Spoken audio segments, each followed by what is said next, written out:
پاکستان اور پاکستان سے باہر بسنے والے تمام دوست احباب کو ایک بار پھر سلام، اور دوستو، آپ کو معلوم ہو چکا ہوگا کہ آئی ایم ایف کا وفد تقریباً 10 دن کے مذاکرات کے بعد بالآخر پاکستان سے واپس چلا گیا ہے بغیر کسی معاہدے کے۔ کئی معاملات پہ انڈرسٹینڈنگ ہوئی، لیکن معاہدہ نہیں ہو سکا، جس کا مطلب ہے کہ پاکستان کو مزید قرض دینے کے حوالے سے فوری طور پہ شاید واشنگٹن میں اب بورڈ میٹنگ نہیں ہوگی جہاں پہ معاہدے کی منظوری ہونی ہوتی ہے۔ تو اس وقت ہمارے ساتھ ہیں اکانومسٹ جاوید حسن صاحب۔ ان سے ہم پوچھیں گے جاوید صاحب کہ اب سٹاف معاہدہ نہیں ہوا ہے، تو عام لوگوں کو بتائیں کہ سٹاف معاہدہ اگر نہیں ہوتا کسی ملک کے ساتھ آئی ایم ایف کا، تو اس کا مطلب کیا ہے؟ سب سے پہلے تو یہاں مشن آئی ہے، کوئی 10 دن پہلے آئی تھی، اور ان کی ڈسکشنز جو ہے گورنمنٹ کے ساتھ چلتی رہی، including finance minister Ishaq Dar. اس میں کافی ساری چیزیں ڈسکس ہوئی، مگر اور کچھ چیزوں میں پروگریس بھی ہوا، مگر کنکلوڈ نہیں ہوا۔ اور آئی تھنک ان نے کافی ساری چیزیں ڈیمانڈ کری ہیں گورنمنٹ سے ایکشن کے لیے، اور ابھی تک جب تک وہ ایکشن نہیں لیا جائے گا وہ آئی تھنک کنکلوڈ نہیں ہوگا۔ اس کا یہ مطلب نہیں ہے کہ معاہدہ ابھی کنکلوڈ نہیں ہوا، اس کا مطلب نہیں ہوگا، اس کا یہ مطلب ہے کہ ابھی وقت ہے اور اس میں کافی چیزیں کرنی ہے، اس کے بعد شاید معاہدہ ہو جائے گا۔ مگر جب تک معاہدہ نہیں ہوتا ہے، جس کو کہتے ہیں معاہدہ جو ہوتا ہے وہ سٹاف لیول ایگریمنٹ ہوتا ہے۔ سٹاف لیول ایگریمنٹ جب ہو جاتا ہے تب اس کا مطلب آپ کے پاس بیسک ایگریمنٹ ہو گئی ہے، اور اس کے بعد آپ بورڈ کے پاس لے جاتے ہیں، جو آئی ایم ایف کا بورڈ ہوتا ہے جس میں کافی ملک ہوتے ہیں شیئر ہولڈرز اس کے، وہ پھر اپروو کرتا ہے، اس کے بعد آپ کو پیسے ملتے ہیں۔ تو فی الحال تو ابھی پیسے ملنے کی بات تو کری نہیں، سب سے پہلے دیکھیں کہ معاہدہ ہونا چاہیے، کب ہوگا کہ نہیں۔ تو اس میں رکاوٹ کیا تھی؟ کون کون سی بڑی رکاوٹیں تھیں جو کہ معاہدہ نہ ہونے کا سبب بنی ہیں؟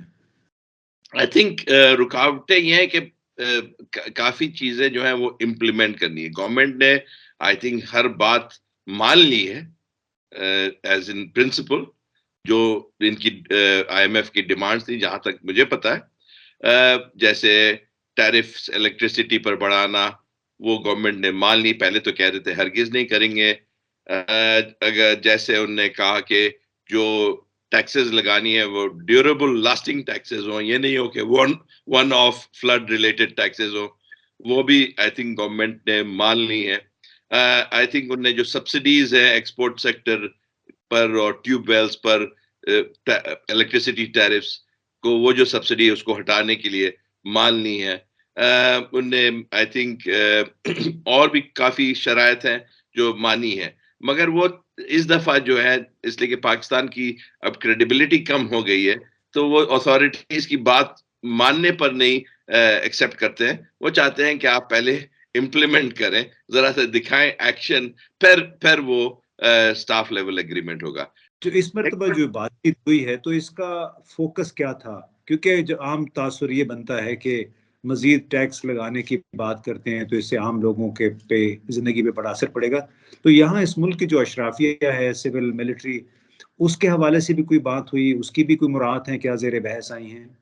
اس میں ایک چیز ہے جو اس سٹاف، یہ جو پریس ریلیز آیا ہے آج ان کا، اس میں نہیں ہے، مگر کہ ایسٹس جو ہیں آپ کے گریڈ 17 سے لے کے اوپر 22 تک جو بھی ایسٹس ہیں گورنمنٹ والے، اور اس میں ایکسکلوڈ نہیں کرا ہے آرمی کو، اور آرمی بھی گریڈ 17 سے 22 ہوتا ہے، تو سارے جو ہے سول اینڈ ملٹری بیوروکریسی، ان کی ایسٹس جو ہیں ڈکلیئر کری جائیں اور آئی ایم ایف سے شیئر کری جائے۔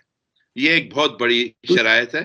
تو یہ جو معاہدہ ہے، یہ جو بات چیت ہوئی ہے تقریباً 10 دن کی، اس سے پاکستان کے لیے سبق کیا ہے؟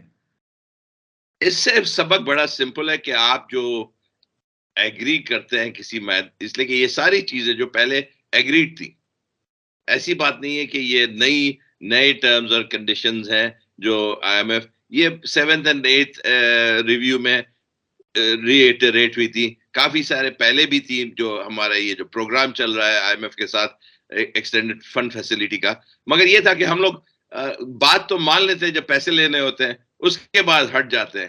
تو یہ بات یہ کہ یہ پھر بس 3 مہینے کا گیم ہم لوگ کھیل رہے ہیں. اگر آپ یہ کر رہے ہیں کہ اس لیے کہ 3 مہینے کے بعد ریویو ہوتا ہے اور آپ کو پھر ٹرانش نہیں ملتا ہے اور پوری پھر آپ کی سسٹم جو ہے افیکٹولی رک جاتی ہے. اور یہی ہوا ہے.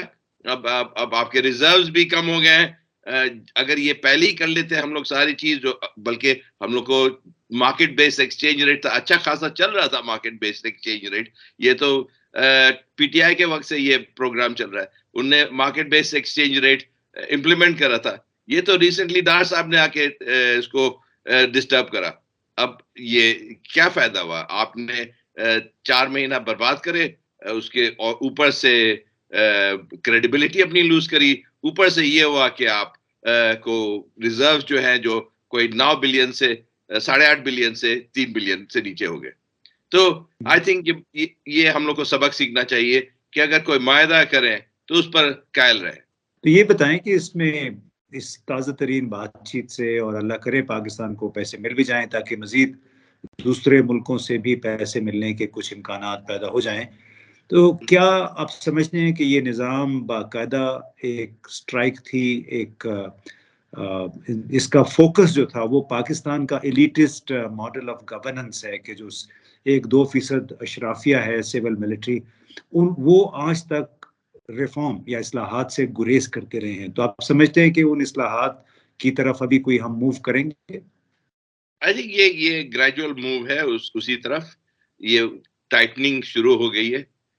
اس میں بڑا ایک انٹرسٹنگ ہے کہ جو لوئر طبقہ ہے, جو غریب طبقہ ہے, اس کے لیے سوشل سپینڈنگ ان نے اسپیسیفکلی مینشن ہے اس پریس ریلیز میں بھی کہ آپ اس پر ضرور بڑھائیں, اس پر ضرور خرچ کریں.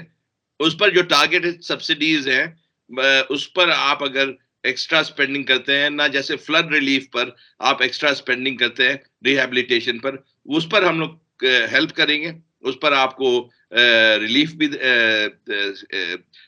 کوئی اسپیس بھی دیں گے. مگر یہ اگر جو سبسڈیز ہیں جیسے بڑے بڑے انڈسٹریلسٹ کو الیکٹریسٹی کی, وہ آپ اب نہیں ٹالریٹ کرا جائے گا. اور جو امیر طبقہ ہے اس کو آپ ٹھیک سے ٹیکس کریں. یہ جب کہہ رہے ہیں لاسٹنگ ٹیکسز, یہ نہیں کہ ون آف ٹیکسز ہو, تو اس کا مطلب آپ براڈننگ کریں اپنے ٹیکس بیس. تو آئی تھنک اس میں جو ہنٹس ہیں بڑے کلیئرلی جو آپ جس طرف آپ پوائنٹ کر رہے ہیں. چلے, بڑی اچھی بات ہے اگر اس پروگرام کے نتیجے میں پاکستان کی جو سیاسی اشرافیہ ہے, یہاں کے جو بڑے بڑے لوگ ہیں جو ٹیکسز نہیں دیتے, ٹیکس چراتے ہیں اور پھر حکومتی وسائل سے فائدہ بھی برے طریقے سے اٹھاتے ہیں, اس کا بالواسطہ براہ راست نقصان پاکستان کے عوام کو ہوتا ہے. تو امید یہ کرنی چاہیے کہ یہ پروگرام پاکستان میں بڑے عرصے سے جو مطلوب اصلاحات کی طرف شاید ہماری پیش رفت ہو. تو جاوید صاحب بہت بہت شکریہ. Thank you very much.